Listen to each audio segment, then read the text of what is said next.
नमस्ते दर्शकों, मैं हूं गुंजा और आप देख रहे हैं टून डिजिटल स्टोरी।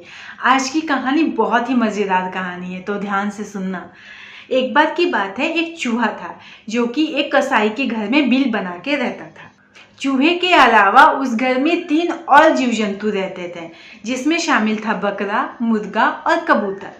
एक दिन की बात है, कसाई एक चूहादानी खरीद कर लाया। चूहे ने जब देखा तो उसने सोचा कि शायद मालिक कुछ खाने का सामान लेकर आए हैं, लेकिन जब झोले में से चूहेदानी निकली तो चूहा देखकर घबरा गया। उसने सोचा कि शायद मालिक मुझे इसमें कैद करने वाले हैं। वो डर गया और डरा सहमा सा वो कबूतर के पास गया।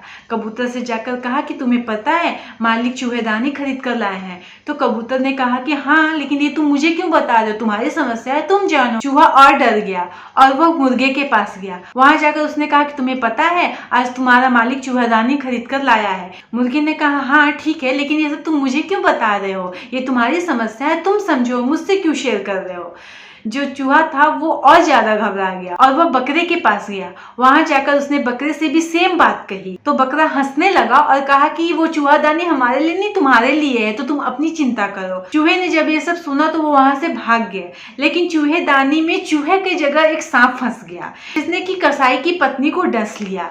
कसाई अपनी पत्नी को लेकर एक वैद्य के पास गया, जहां की वैद्य ने बताया कि अगर आप अपनी पत्नी को कबूतर का सूप पिलाते हो तो आपकी पत्नी बच जाएगी। कसाई घर आया और कबूतर को मारकर उसका सूप बनाकर पत्नी को पिला दिया।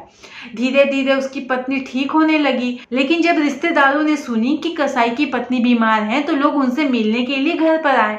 जब घर पर लोग आए तो घर पे कुछ खाने के लिए था नहीं। कसाई ने मुर्गे को मारकर चिकन बनाकर लोगों को खिला दिया। कुछ दिन बाद जब कसाई की पत्नी ठीक हुई तो उसने खुशी में बकरे को काट के मार के सबको खिला दिया। तो इस कहानी से हमें सीख मिलती है, कभी भी किसी की भी समस्या को सुनकर हमें हंसना नहीं चाहिए और उसका मजाक नहीं बनाना चाहिए, क्योंकि समस्या कभी भी कहीं भी आ सकती है। तो बात समझ में आई, अच्छी तरह से माई। तो चलो इसी के साथ लेती हूँ इजाजत, मिलते हैं अगले वीडियो में एक नई कहानी के साथ। तब तक के लिए आप अपना और अपनों का खूब ख्याल रखें और देखते रहें टून डिजिटल स्टोरी।